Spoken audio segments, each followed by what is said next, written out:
إن الحمد لله نحمده ونستعينه ونؤمن به ونتوكل عليه ونعوذ بالله من شرور أنفسنا ومن سيئات أعمالنا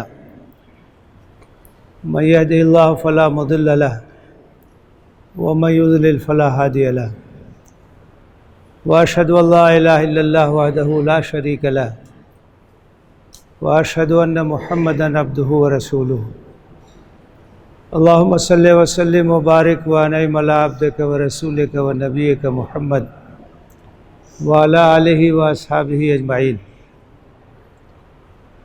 يا أيها الذين آمنوا اتقوا الله حق تقاته ولا تموتن إلا وأنتم مسلمون يا أيها الناس اتقوا ربكم الذي خلقكم من نفس واحدة وخلق منها زوجها وبث منهما رجالا كثيرا ونساء واتقوا الله الذي تساءلون به والأرحام إن الله كان عليكم رقيبا يا أيها الذين آمنوا اتقوا الله وقولوا قولا سديدا يصلح لكم أعمالكم ويغفر لكم ذنوبكم ومن يطع الله ورسوله فقد فاز فوزا عظيما أما بعد فإن أصدق الحديث كتاب الله وخير الهدي هدي محمد صلى الله عليه وسلم وشر الأمور محدثاتها وكل محدثة بدعة وكل بدعة ضلالة وكل ضلالة في النار أعوذ بالله من الشيطان الرجيم بسم الله الرحمن الرحيم وَإِذْ يَمْكُرُ بِكَ الَّذِينَ كَفَرُوا لِيُثْبِتُوكَ أَوْ يَقْتُلُوكَ أَوْ يُخْرِجُوكَ وَيَمْكُرُونَ وَيَمْكُرُ اللَّهُ وَاللَّهُ خَيْرُ الْمَاكِرِينَ۔ محترم حاضرین، ماہ ذی الحجہ ختم ہونے والا ہے اور نئے ہجری سال کا آغاز چند ہی روز میں ہو جائے گا۔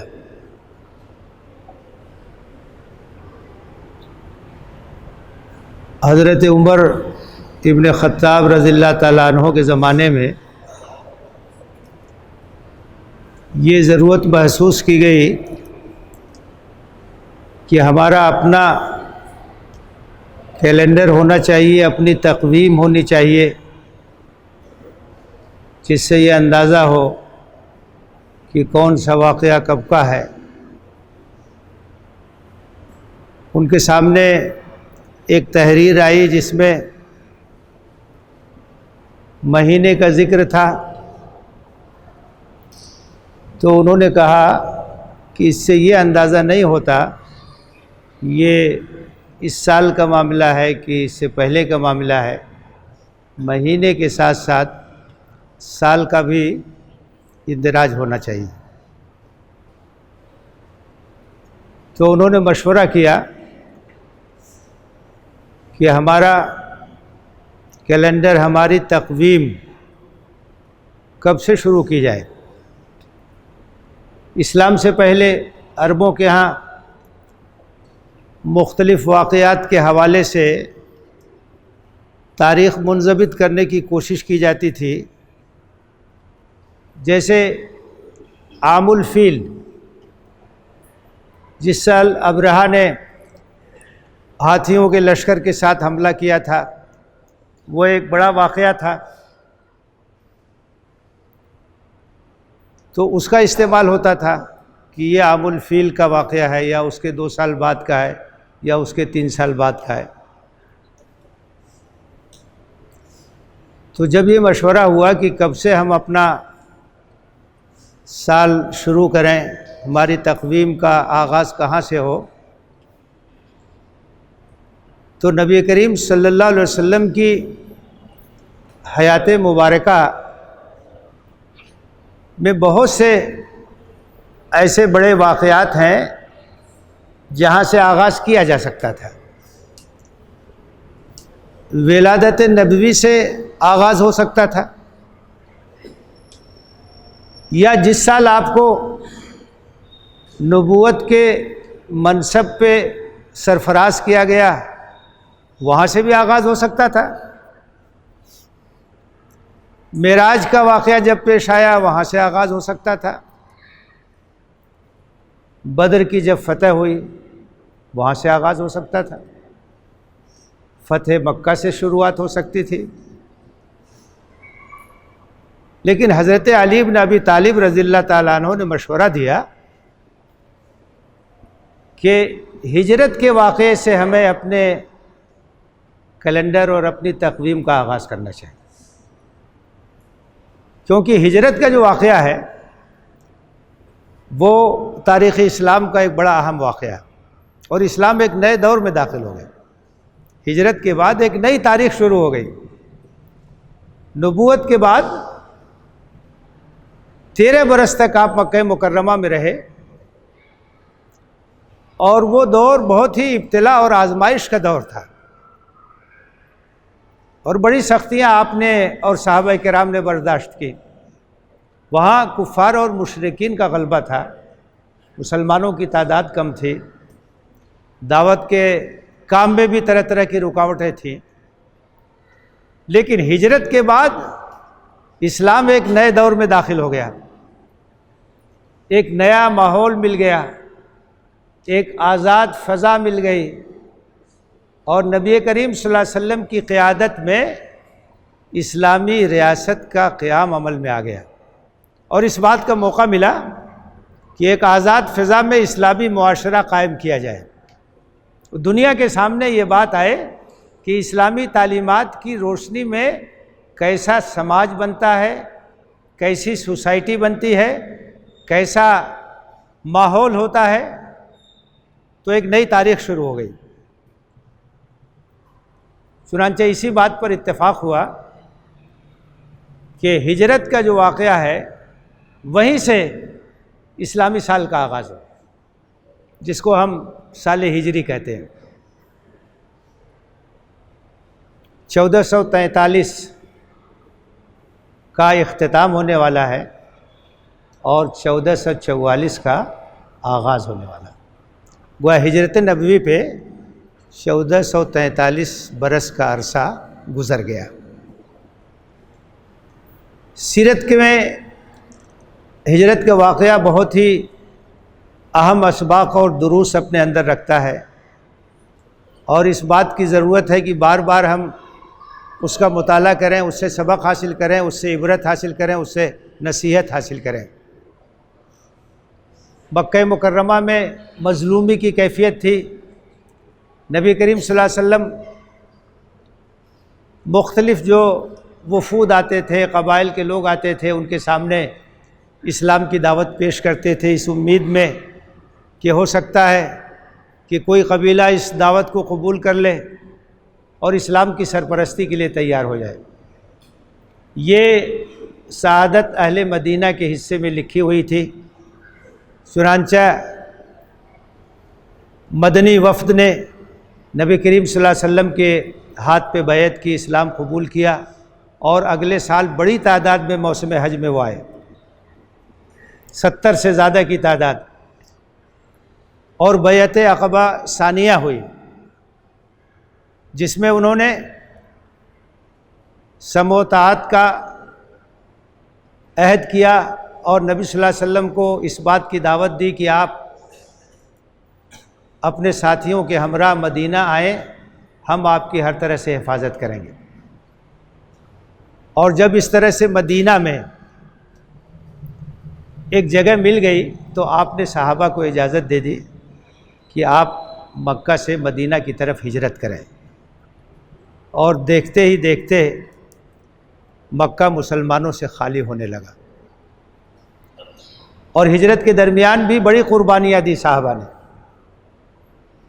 نبی صلی اللہ علیہ وسلم ابھی مکے میں تھے، ابھی آپ کو اجازت نہیں ملی تھی سفر کی، آپ اللہ کی اجازت کا انتظار کر رہے تھے۔ اہل مکہ نے دیکھا کہ یہ تو صورتحال بدل رہی ہے، مسلمانوں کو ایک جائے پناہ مل گئی ہے، یہ دھیرے دھیرے وہاں منتقل ہو رہے ہیں، ان کی وہاں طاقت بن رہی ہے اور ان کے پیشوا بھی وہاں چلے جائیں گے، پھر ہمارے لیے تو یہ بہت بڑا مسئلہ بن جائے گا، ایک طاقت بن جائے گی، اس سے مقابلہ ہمارے لیے دشوار ہو جائے گا۔ تو وہ دارالندوہ میں اکٹھا ہوئے ان کے سرداران جو بڑے بڑے رؤسا تھے، اور انہوں نے مشورہ کیا کہ کیا ہونا چاہیے۔ مختلف رائے سامنے آئی۔ کسی نے یہ کہا کہ ان کو جلا وطن کر دیا جائے، مکے سے نکال دیا جائے۔ یہ رائے رد کر دی گئی کہ اگر یہ جلا وطن کر دیے جائیں گے، جہاں بھی جائیں گے اپنے پیرو بنائیں گے، مرکز بنائیں گے، ہمارے لیے درد سر ہو جائیں گے۔ کسی نے یہ رائے دی کہ ان کو قید کر دیا جائے، پابند زنجیر کر کے قید خانے میں ڈال دیا جائے۔ اس کو بھی پسند نہیں کیا گیا۔ ابو جہل نے یہ رائے دی کہ جتنے قبائل ہیں قریش کے، ہر قبیلے سے بہترین نوجوان کا انتخاب کیا جائے اور سب کے ہاتھ میں تلوار ہو اور ایک ساتھ مل کر کے یہ حملہ کریں، اور نعوذ باللہ آپ کا کام تمام کر دیں۔ اس طرح یہ ہوگا کہ خون تمام قبائل میں تقسیم ہو جائے گا، بنو ہاشم کس سے بدلہ لیں گے، بالآخر وہ دیت پہ راضی ہو جائیں گے اور ہم مل کر کے دیت ادا کر دیں گے۔ اس پر اتفاق ہو گیا کہ یہ بہت مناسب رائے ہے۔ حضرت جبریل علیہ السلام آئے اور انہوں نے رسول اللہ صلی اللہ علیہ وسلم کو یہ خبر دی کہ اتنی گھناؤنی سازش آپ کے خلاف مکے کے لوگوں نے تیار کی، اب آپ جلد سے جلد نکل جائیے، مدینہ کے لیے روانہ ہو جائیے۔ نبی صلی اللہ علیہ وسلم نے پہلے سے تیاری کر رکھی تھی۔ چنانچہ جب یہ معلوم ہوا کہ یہ سازش ہو گئی ہے، دوپہر کے وقت آپ حضرت ابوبکر کے گھر تشریف لے گئے۔ خلاف معمول، دوپہر میں نہیں جاتے تھے آپ۔ حضرت ابوبکر سمجھ گئے کہ کوئی اہم بات ہے، اور جا کے آپ نے بتایا کہ اللہ تعالیٰ نے اجازت دی ہے اور اب ہمیں سفر کرنا ہے۔ حضرت ابوبکر نے پوچھا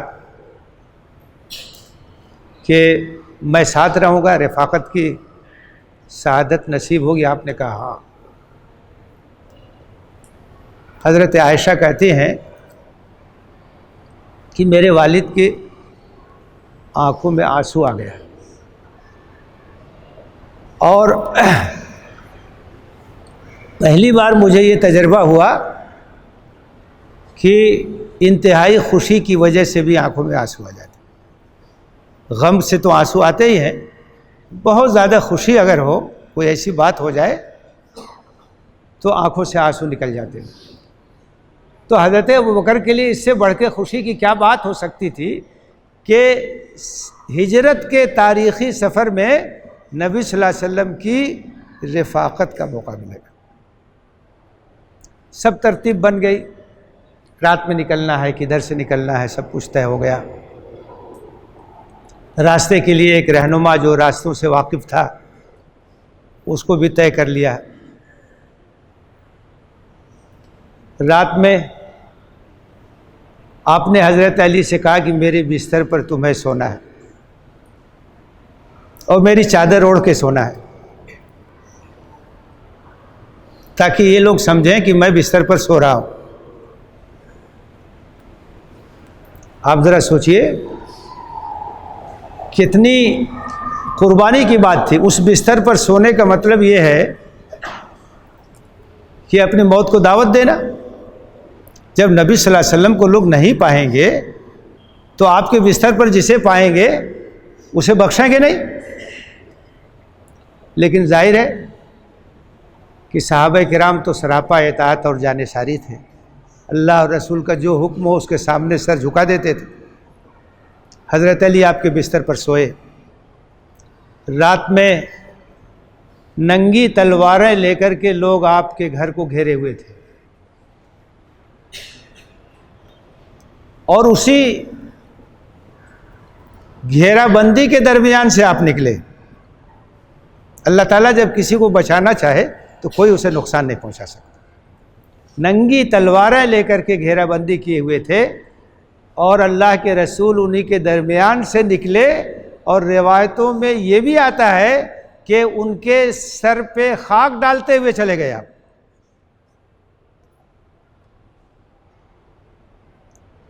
اور وہ دیکھ نہیں سکے آپ کو، شاہت الوجوہ کہتے ہوئے چلے گئے آپ۔ بعد میں احساس ہوا، اور کسی نے کہا کہ تم جس کے انتظار میں ہو وہ تو ہے ہی نہیں۔ وہ دروازے کی دراز سے جھانک کے دیکھا تو آپ کے بستر پر حضرت علی لیٹے ہوئے تھے، آپ کی چادر تھی، وہ سمجھے کہ ہیں وہی۔ لیکن صبح میں معلوم ہوا کہ وہ تو نہیں ہے۔ حضرت علی کو مارا پیٹا بھی، لیکن اب کچھ حاصل نہیں تھا، تلاش شروع ہو گئی۔ انعام کا اعلان کر دیا گیا بھاری۔ نبی صلی اللہ علیہ وسلم نے جو ترتیب بنائی تھی، آپ رات میں حضرت ابو بکر کے گھر گئے، وہاں جو پیچھے کا دروازہ ہے اس سے آپ لوگ نکل گئے، اور پلان یہ تیار تھا کہ مدینے کے سمت نہیں جائیں گے جو کہ شمال کی طرف ہے، بلکہ الٹی سمت یمن کی سمت جو کہ جنوب کی طرف ہے ادھر نکلے۔ اور فاصلے پر پہاڑ کی بلندی پر ایک غار ہے جو غار ثور کے نام سے جانا جاتا ہے، اس غار میں پہنچ کر کے پناہ لیا، اور 3 دن تک وہاں آپ پناہ گزیر رہے۔ اور اس درمیان انتظام یہ کیا تھا کہ حضرت ابو بکر رضی اللہ تعالیٰ عنہ کے غلام عامر ابن فہیرہ وہ بکریاں چراتے ہوئے شام کے وقت اس پہاڑی پہ آ جاتے تھے بکریاں لے کر کے، اور بکریوں کا دودھ ان کو پلاتے تھے۔ حضرت عبد الرحمن ابن ابی بکر وہ رات میں آتے تھے، اور دن بھر کی جو تگ و دو ہے، خبر ہے، وہ سب بتاتے تھے، اور صبح اجالا ہونے سے پہلے وہاں سے نکل جاتے تھے۔ حضرت اسما توشہ تیار کر رہی تھی۔ اس طرح سے اللہ کے رسول صلی اللہ علیہ وسلم نے حضرت ابوبکر کے ساتھ اپنے سفر کی ترتیب کی۔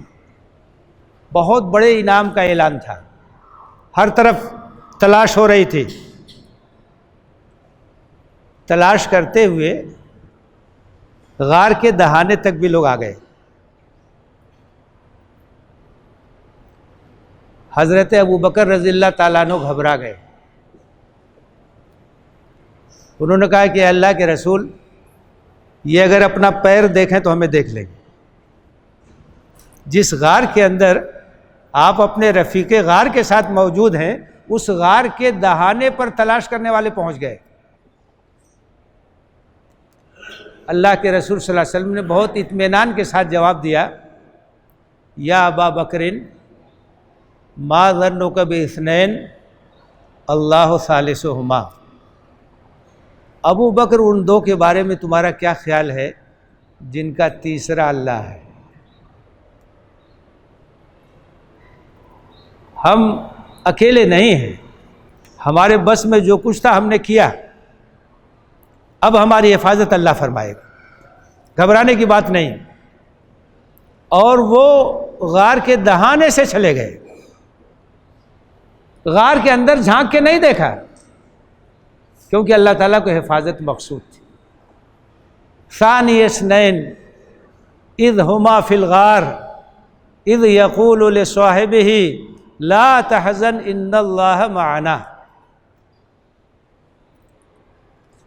وہ دو میں سے ایک تھا، جبکہ وہ دونوں غار میں تھے۔ جب وہ اپنے ساتھی سے کہہ رہے تھے کہ فکر مت کرو، غم مت کرو، پریشان ہونے کی ضرورت نہیں، اللہ ہمارے ساتھ۔ ایک مومن کے لیے سب سے بڑا سہارا یہی، لا تحزن ان اللہ معنا، غم مت کرو، فکر مت کرو، اللہ ہمارے ساتھ۔ اور اللہ اگر بچانا چاہے تو کوئی نقصان نہیں پہنچا سکتا، اللہ اگر حفاظت کرنا چاہے تو کوئی گزند نہیں پہنچا سکتا۔ اللہ کی مشیت چلتی ہے، اللہ کا فیصلہ نافذ ہوتا ہے۔ البتہ یہ بات یاد رکھنی چاہیے کہ اسباب سب اختیار کیے جائیں گے، جو ہمارے بس میں ہے وہ سب ہم کریں گے، اس کے بعد اللہ پہ بھروسہ کریں گے۔ اللہ کے رسول صلی اللہ علیہ وسلم نے تمام تدبیریں اختیار کی، رات کے وقت میں نکلے، حضرت ابو بکر کے گھر کے پچھلے دروازے سے نکلے، مدینہ کی سمت جانے کے بجائے یمن کی سمت میں گئے، اور ایک غار میں 3 دن تک پناہ لینے کا فیصلہ کیا تاکہ لوگوں کی تگ و دو ختم ہو جائے، تلاش کر کے لوگ تھک جائیں، اور اس کے درمیان بھی تمام تدبیریں اختیار کی۔ عامر ابن فہیرہ، عبداللہ ابن ابی بکر، ان کا آنا جانا، تمام تگ و دو کے بارے میں خبر رکھنا، اور ایک انتہائی ماہر آدمی جو راستوں سے واقف تھا، ایسے راستے سے لے جا سکے جہاں عام طور سے لوگ نہیں آتے جاتے ہیں، عبداللہ ابن اریقط، وہ اگرچہ مسلمان نہیں تھا لیکن قابل بھروسہ تھا، آپ نے اس کو اجرت پہ طے کیا، اور پہلے سے یہ طے تھا کہ 3 دن کے بعد رات میں غار ثور پہ آنا ہے، پھر وہاں سے ہم نکلیں گے۔ تمام اسباب آپ نے اختیار کیا، جو تدبیریں ممکن تھی سب آپ نے اختیار کیا، اس کے بعد اللہ پہ بھروسہ کیا۔ تب یہ کہا کہ لا تحزن ان اللہ معنا۔ عام طور سے توکل کے معنی لوگ غلط سمجھتے ہیں، کچھ کرتے نہیں اللہ پہ بھروسہ، یہ نہیں توکل ہے۔ توکل یہ ہے کہ آپ کے بس میں جو ہے وہ کیجئے، اسباب اختیار کیجئے، تدبیریں جو ممکن ہیں ان تدبیروں کو اختیار کیجئے، اس کے بعد اللہ پہ بھروسہ کیجئے۔ آپ کچھ نہ کریں، ہاتھ پہ ہاتھ دھرے بیٹھے رہیں، کوئی کہے تو کہے کہ اللہ پہ بھروسہ، اس کو توکل نہیں کہتے۔ اللہ کے رسول نے سب اسباب اختیار کی، وہ تو اللہ کے رسول تھے، اللہ تعالیٰ ہر طرح سے ان کی حفاظت کرے گا، لیکن امت کو سکھایا آپ نے کہ کس طرح سے اسباب کو اختیار کیا جاتا ہے، کس طرح سے تدبیریں کی جاتی ہیں۔ تمام تدبیریں انتہائی باریک بینی کے ساتھ آپ نے سب اختیار کیا، اور اس کے بعد پھر آپ نے اللہ پہ بھروسہ کیا، اللہ نے حفاظت کی۔ لا تحزن ان اللہ معنا، اللہ ہمارے ساتھ۔ یہ ہماری طاقت کا سرچشمہ ہے۔ قرآن مجید میں اللہ تعالیٰ نے فرمایا ہے وَإِذْ يَمْكُرُ بِكَ الَّذِينَ كَفَرُوا، یاد کرو وہ وقت جب کہ کفار تمہارے خلاف سازش کر رہے تھے۔ کیا سازش کر رہے تھے؟ لِيُثْبِتُوكَ أَوْ يَقْتُلُوكَ أَوْ يُخْرِجُوكَ۔ یہ سازش ہو رہی تھی، یہ مشورہ ہو رہا تھا کہ قید کر دیں تمہیں، یا قتل کر دیں، یا جلا وطن کر دیں۔ مشورے ہو رہے تھے، سازش تمہارے خلاف ہو رہی تھی۔ وَيَمْكُرُونَ وَيَمْكُرُ اللَّهُ، وہ سازش کر رہے تھے اور اللہ کی اپنی تدبیر تھی۔ وَاللَّهُ خَيْرُ الْمَاكِرِينَ، اور اللہ بہترین تدبیر والا۔ اللہ کی تدبیر کے سامنے کسی کی تدبیر چل نہیں سکتی ہے۔ اللہ نے اپنے نبی کی حفاظت کی، اللہ نے ان کے رفیق کی حفاظت کی، اللہ نے حفاظت کے ساتھ ان کو مدینے تک پہنچایا۔ تو اللہ تعالیٰ کی جب حفاظت ہوتی ہے تو کوئی نقصان نہیں پہنچا سکتا ہے۔ ایک مومن کے لیے سب سے بڑا سہارا یہی ہے، اللہ پر ایمان، اللہ پر بھروسہ۔ اسباب پر وہ بھروسہ نہیں کرتا، اسباب اختیار کرتا ہے، لیکن بھروسہ اللہ پہ کرتا ہے۔ وَعَلَىٰ رَبِّهِمْ يَتَوَكَّلُونَ، اہل ایمان اللہ پہ بھروسہ کرتے ہیں۔ لیکن بھروسہ کرنے کا مطلب یہی ہے کہ آپ کھیت کو تیار کیجئے، اس میں بیج ڈالیے، اس کی دیکھ ریکھ کیجئے، اس کے بعد فصل دینے والا اللہ ہے۔ اگر آپ کچھ نہیں کریں گے تو فصل نہیں آئے گی۔ پودا لگائیے، اس کے بعد پھل دینے والا اللہ ہے۔ تو یہ ہمارے لیے بہت بڑا سہارا۔ کبھی بھی دشمنوں کی سازشوں سے گھبرانا نہیں چاہیے۔ سازشیں ہوں گی، ہوتی رہیں گی، آج بھی ہو رہی ہیں، ہر دور میں ہوتی رہی ہیں۔ آپ کو مٹانے کی، آپ کو برباد کرنے کی، آپ کو کمزور کرنے کی سازشیں ہو رہی ہیں، ہوتی رہیں گی۔ ہوشیار رہیے، چوکنا رہیے، خبردار رہیے، جو تدبیر ممکن ہے اسے اختیار کیجئے، اللہ تعالیٰ نے جو ہدایات دی ہیں انہیں اپنے سامنے رکھیے، اور اس کے بعد اللہ پہ بھروسہ کیجئے، آپ کو کوئی نقصان نہیں پہنچا سکے گا۔ کبھی گھبرانا نہیں چاہیے، نہ دشمنوں کی کثرت سے گھبرانا چاہیے، نہ ان کی چال بازیوں سے گھبرانا چاہیے، البتہ ہوشیار رہنا چاہیے، چوکنا رہنا چاہیے، اپنی ذمہ داری ادا کرنی چاہیے، آپ کے بس میں ہے جو کیجئے، پھر اللہ کے اوپر بھروسہ کیجئے۔ واللہ خیر الماکرین، اور اللہ بہترین تدبیر کرنے والا ہے، بہترین انداز سے وہ حفاظت کرنے والا ہے۔ اور اللہ تعالیٰ کا وعدہ ہے ان ینصرکم اللہ فلا غالب لکم، اللہ اگر تمہاری مدد کرے تم پر کوئی غالب نہیں آ سکتا ہے۔ وَإِن يَخْذُلْكُمْ، اور اللہ اگر تم کو بے یار و مددگار چھوڑ دے، فَمَنْ ذَا الَّذِي يَنصُرُكُمْ مِنْ بَعْدِهِ، تو کون ہے اللہ کے بعد جو تمہاری مدد کر سکتا؟ کوئی نہیں۔ تو ہمارے لیے یہ سبق ہے کہ ہمیں اللہ پہ بھروسہ کرنا چاہیے، اسباب کو اختیار کرنا چاہیے، اور کبھی دشمنوں کی سازشوں سے گھبرانا نہیں چاہیے۔ ہمیشہ یاد رکھنا چاہیے لا تحزن ان اللہ معنا، گھبراؤ مت، اللہ ہمارے ساتھ ہے۔ اللہ سے دعا ہے کہ ہمیں اسباب کو اختیار کرنے کی توفیق دے، عزیمت کی توفیق دے، ثابت قدمی کی توفیق دے، اور اپنی ذمہ داریوں کو ٹھیک سے ادا کرنے کی توفیق دے۔ آمین۔ وآخر دعوانا ان الحمد للہ رب العالمین۔ اقول قولی ھذا واستغفر اللہ لی ولکم اجمعین فاستغفروہ انہ هو الغفور الرحیم۔